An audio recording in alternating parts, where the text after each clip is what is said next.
Gold's at 2026 today, and it held that 2000. It tested 2000, the other day and held it. Silver's at 23.51. The dollar index right now is at 104.182. Over the course of the year, I still hold my initial projections of gold going to about 2,400 and silver heading into the $35 area. I still see the dollar index going down to about 90.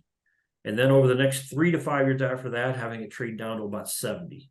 Mm-hmm. So the upside in gold and silver, I think, is tremendous. Silver will outproduce gold, but I would still split my holdings 50-50. President of Parilla Investment Group, ThomasParilla, predicts that gold will rise to about $2,400 and silver to around $35 per ounce. This suggests an optimistic outlook with significant potential upside for both precious metals. According to coin price forecast experts, gold's upward trend will continue in 2024. Analysts foresee gold reaching $2,032 in the first half of the year and around $2,100 per troy ounce by the end of 2024. Wallet Investor predicts that gold prices will remain relatively stable without significant fluctuations, with moderate growth anticipated throughout the year, trading above $2,000. Parilla attributes this optimism to the economic instability stemming from the potential banking issues and commercial real estate meltdown, which could increase demand for precious metals as safe haven assets. Fund managers share this concern, with about 16% of respondents in a global fund manager survey by Bank of America citing a systemic credit event as the top risk to markets in February. The Federal Reserve has responded to inflation concerns by raising interest rates to their highest level since 2001. This suggests that rates may stay elevated for some time, as policymakers are not currently considering rate cuts until they are more confident about inflation returning to 2%. Parilla speculates that the Federal Reserve might delay a substantial response until a significant problem arises. However, they may consider rate cuts and quantitative easing if the situation deteriorates. Overall, a cautious yet optimistic outlook for the precious metals market is driven by economic uncertainty and potential financial risks. Join us as we explore the insights shared by ThomasParilla. Stay updated by subscribing to our channel and activating notifications. Thank you. I think you have multiple problems. I mean, I continue to focus right now on the commercial real estate because I think that's going to be the first thing that hurts the banks. And the way I see it happening is you're going to see a complete meltdown in that real estate sector unless the Fed cuts rates. And it doesn't sound like they're going to do it just right away. And if that happens, you're going to have bank failures. And when that happens, then they're going to be forced to do rate cuts and then forced to do quantitative easing. Right. That's a perfect environment for gold and silver. Gold's at 2026 today, and it held that 2000. It tested 2000, the other day and held it. Silver's at 23.51. The dollar index right now is at 104.182. Over the course of the year, I still hold my initial projections of gold going to about 2,400 and silver heading into the $35 area. I still see the dollar index going down to about 90. And then over the next 3 to 5 years after that, having it trade down to about 70. Mm-hmm. So the upside in gold and silver, I think, is tremendous. Silver will outproduce gold, but I would still split my holdings 50-50.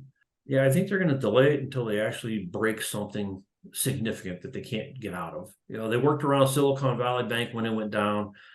So far, they've held, New York Community Bank together, even though it had a really rough week. The Fed Daily was just out on the wires maybe half hour ago saying she sees a reasonable benchmark of being 3 rate cuts this year. Mm-hmm. And if that's the case, I would imagine they'd probably start sometime in July and go from there. But they may not have a choice. I mean, what's going on right now in commercial real estate may trigger them to move a little faster and more aggressively. I'm seeing meltdowns in pretty much every market around the United States, and it looks like it's a global problem, not just a U.S. one. Right. But the fascinating part about it is in the banking system, a typical bank only keeps about 5% in cash. So, that's a real problem. If you happen to have more than that come in and want to take out withdrawals, Right. then you need to go and raise cash. So then that takes them to the treasuries that they hold. And the treasuries are way underwater because right now, I just looked, I think the 10-year bond is around 4.25%, somewhere in that area. So it actually went down into the 3%, 3.5% range for a while and bounced back up. So they're way underwater on the treasuries. And then you look at their commercial loans, if they want to go ahead and maybe bring in some commercial loans and free up cash there, they're way undervalued there too, underwater there as well. Mhm. What banks typically do in the commercial real estate area, they call it extend and pretend. They push when a loan's in trouble, they try to push out as far as they can, and then they just pretend that you're going to have a recovery the next year. If they push it out far enough, normally, housing cycles go through, boom bust. The Fed goes through a cycle where they, raise rates and then they cut. Right. And that works out okay. But the problem is now, it looks like this commercial real estate problem could be bigger than we've seen in the past. And the banks are not properly reserving for it right now, not even close. And I'll tell you what, you talk about like Fed regulators, bank regulators, it's ridiculous. They put Mhm. guidelines in place, but I think the banks almost look at them as complete jokes and they're ignoring them. I've got a list of the regional banks right now. This is crazy. This is the percentage above the regulatory guidelines for them holding commercial real estate. Okay. Valley National Bank, 479% above regulations, regulated guidelines. Flagstar Bank, 471%. New York Community Bank, 468%. Axis Bank, 366%. I mean, the list goes all the way. City National Bank of Florida, 300%. How is it possible when you have bank regulators that you look at this and see these banks that far above? If they were 5, 10, 15% above, you could let that slide. But how are they 400% above? They're just thumbing their nose at the regulators and saying, we'll do whatever we want. And if it blows up, well, then we'll come to you to bail us out. Parilla notes a significant increase in commercial real estate debt maturing in 2024, rising from $659 billion to $929 billion compared to the previous year.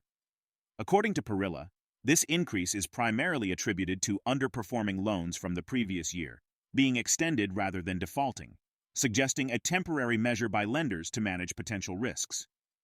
The filings to the Federal Deposit Insurance Corporation also show that the average reserves at major banks like J.P. Morgan Chase, Bank of America, Wells Fargo, Citigroup, Goldman Sachs, and Morgan Stanley have decreased from $1.60 to 90 cents for every dollar of commercial real estate debt on which a borrower is at least 30 days late. This sharp deterioration occurred after delinquent commercial property debt for these 6 big banks nearly tripled to $9.3 billion.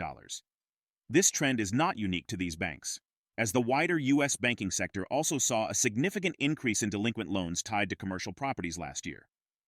The total value of these delinquent loans more than doubled to $24.3 billion, up from $11.2 billion the previous year. Parilla implies that this situation could potentially lead to a challenging environment for banks, as they may struggle to withstand significant write-downs, especially if the real estate market continues to underperform. Let's get back to the interview. And part of the problem is, if you look at who's running our treasury, who's running the Fed, most of these people have never worked. Most of them stayed in academia their entire life. And then when, they got their bachelor's, they got their master's, they got their doctorate, and then they went to work at the Fed or the Treasury. And they never actually went out and did it. They just read about it in theory. Right. Mercer's University is right here. I love the school, but I'll tell you what, you could take 3 of those PhDs up there, put them together, form a company, and they'd probably bankrupt it in 5 years. Yeah, because they don't know how to run a company. No, yeah. I saw someone posted one time, you could shove your PhD up my ASS. And I think that's the problem you got with the Fed and the Treasury. A lot of these people, I don't think, have a lot of practical knowledge. You have 2 forms of inflation that they're battling right now. The part they're battling right now is supply chain related. Right. And that's where you could see a tick back up. And that's probably what's scaring the Fed. I mean, you look at what's going on in the supply chain globally. Try to take a cargo ship up the Red Sea right now. It's 50-50. Maybe it gets through, maybe it doesn't. You go around the Horn there, Somalia. Maybe a pirate gets it, maybe it doesn't. I think they've seen, like the Panama Canal right now. They're having problems there with the water levels. All those things are going to add to the supply chain prices. It just has to. I think if they pump enough cash into the system, they can push the can down the road farther, and that's what they're hoping. Okay. But the fact they keep pushing the rate cuts out, now they're talking maybe July. That tells me between now and July, you run a real risk that you run into a bank failure. The numbers are really interesting. Last year you had $659 billion worth of commercial real estate debt came due. This year, the number is 929 billion. Wow. Now, the reason that jumped so much is a lot of the debt that came due last year never matured. What happened is they were underperforming. They didn't go into default. They just went and modified the loan and extended it. And that's what these banks do. They extend and they pretend. So now you've got this massive amount, 929 billion. So if they have to do it again, you'd turn around in 2025 and say, okay, now we're looking at like, $1.3 billion coming due. Sooner or later, you can't kick the can down the road any farther. And banks are going to have to write this down. I mean, right now, I don't think banks can withstand it. I looked at banks in Germany. Germany looks like the most vulnerable right now on the other side in Europe. If they were to write down 15% losses on their commercial real estate, they would be insolvent. Yeah, that's just 15%. And I'm seeing places going that are really choice properties going, especially here in the United States, going cheap. I mean, I looked at a place the other day. It's in Greene, Ohio. It's a beautiful place. It's the old FedEx offices, and they're gorgeous. It's 262,000 square foot, and it went for $9 per square foot when it got sold. Gold is having a hard time preserving its bullish momentum and trading below $2,030 in Thursday's second half of the day. The benchmark 10-year U.S. Treasury bond yield holds near 4.3% after U.S. data, not allowing gold to gain traction. What factors will play a critical role in shaping the trajectory of gold and silver prices in 2024? Share your thoughts in the comment section. If the video resonates with you, join our community by subscribing to our channel and enabling notifications with the bell icon. Thank you for being a part of our community.